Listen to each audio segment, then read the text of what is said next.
In today's version of How Does It Work, I'm going to be talking about the Bitmoji classroom, and it could also be known as hyperdocking or hyperlinking content to your Google Slides. So this can work really in any kind of scenario that you're looking for. So let's go ahead and get started. I'm going to show you first how to add links to the different images that you have on your screen. So for example, I want this to be interactive for my students. I want them to be able to access this website in theory and click on different images to take them to various tasks that I might want them to complete for today's lesson. And this is going to be a great option for you if you're distance learning or you're at home doing remote teaching. This is a good way to interact with your students in kind of a fun way. So I'm going to start with my computer screen here. So I'm just going to click on the icon in the document, and I'm going to click this insert link. I'm going to add my school website to that piece of my slide. So all I have to do is copy and paste the link there, and I'm going to hit apply. So now anytime my students want to access the website, they're going to click on the computer screen, and it will take them to the website that I want them to go to. I can also add over here with my books. I'm going to click on my bookcase, and I want that to be linked to Reading A to Z, which is a reading program that we use at my school.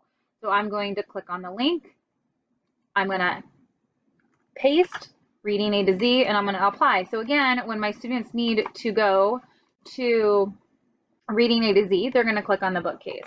I would also like for them to read this story about plants. So I'm going to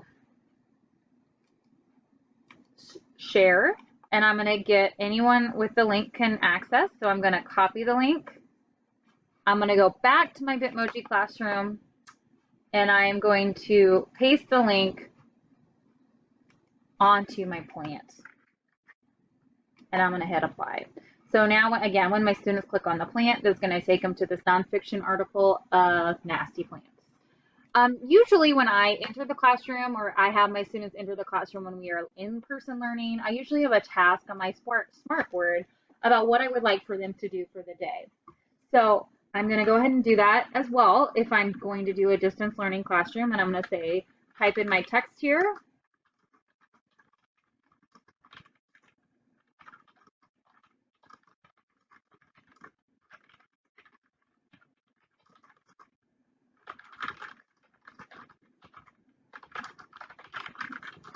So I'm going to, because I am referencing a video, I'm going to highlight my text about the video that I want.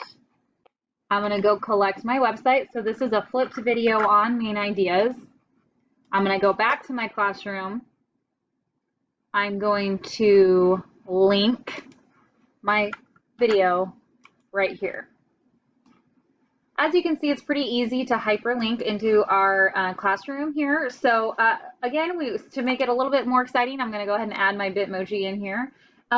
This is a version of her sitting, so I'm just going to go ahead and drag it onto my page. I am going to rotate her so that she's facing the right direction. I'm going to shrink her down slightly and bring her into her seat.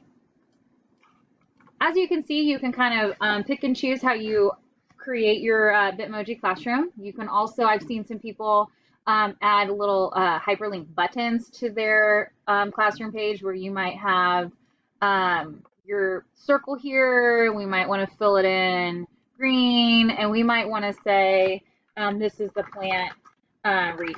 So it's a little bit more explanatory to our students. So you can definitely do it in that way as well.